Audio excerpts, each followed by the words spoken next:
দুনিয়ার ভিতরে আমাদের সবচাইতে কাছের সবচাইতে প্রিয় বস্তু হলো আমাদের সন্তান সন্ততি, আমাদের ছেলে মেয়ে হলো দুনিয়ার ভিতরে আমাদের সবচাইতে কাছের, যাদের জন্য আমরা দিন নাই রাত নাই আমরা পরিশ্রম করতে থাকি, কত কষ্ট করি।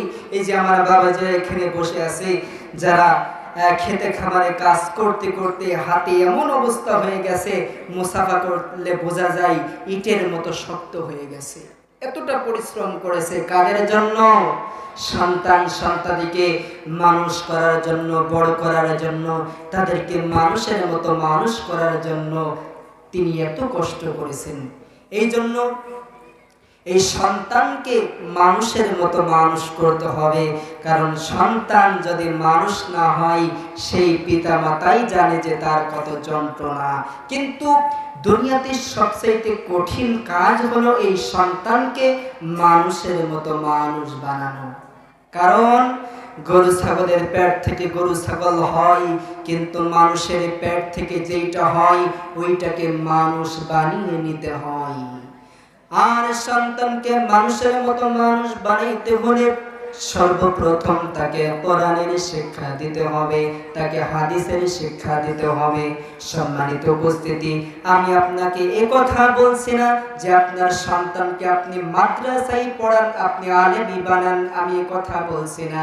যদি আপনি আলেম বানান, হাফেজ বানান, মুফাসসির বানান, আলহামদুলিল্লাহ, কিন্তু আমি আপনাকে কথা বলছি আপনার সন্তানকে আপনি ছোট্টবেলায় কোরআন হাদিস ইসলামের বেসিক শিক্ষাগুলো আপনি তার ভিতরে দেন। আমি এটাই বলছি, কারণ আমাদের সমাজে ডাক্তার ইঞ্জিনিয়ারের দরকার আছে না নাই?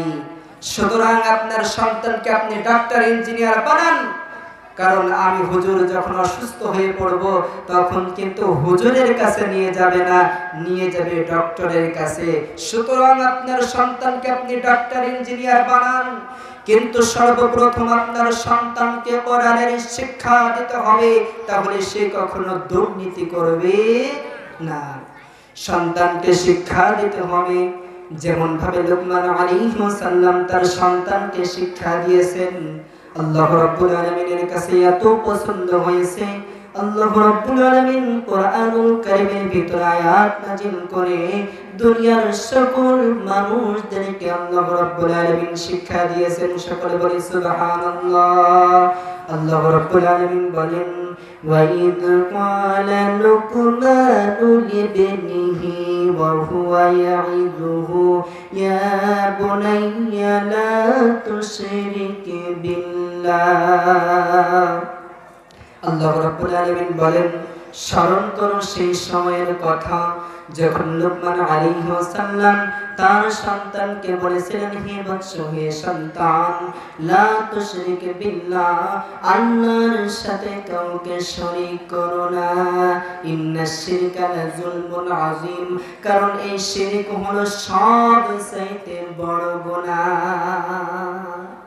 এটা হলো সবচেয়ে বড় জুলুম, সবচেয়ে বড় পাপ। সুতরাং আল্লাহর সাথে কাউকে শরীক করো না।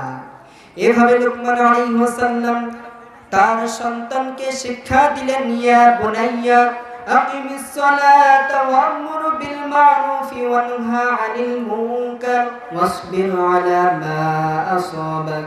লুকমান আলাইহিস সালাম বললেন, হে বৎস, হে সন্তান, আকিমিস সালাত, তুমি সালাত আদায় করো, ওয়া'মুর বিল মা'রুফি ওয়ানহা আনিল মুনকার, এবং সৎ কাজে আদেশ করো এবং অসৎ কাজ থেকে মানুষদেরকে ফিরিয়ে রাখো, এবং সব সময় বিপদে আপদে তুমি ধৈর্য ধারণ করো, কারণ এটাই হলো সবচাইতে ভালো কাজ।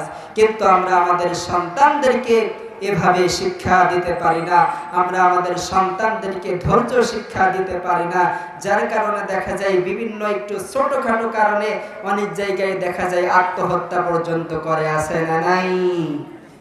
কিন্তু আমাদের উচিত হলো সন্তানদেরকে মানুষের মতো মানুষ বানাইতে হলে তাদেরকে কোরআন হাদিসের শিক্ষা তাদেরকে দিতে হবে।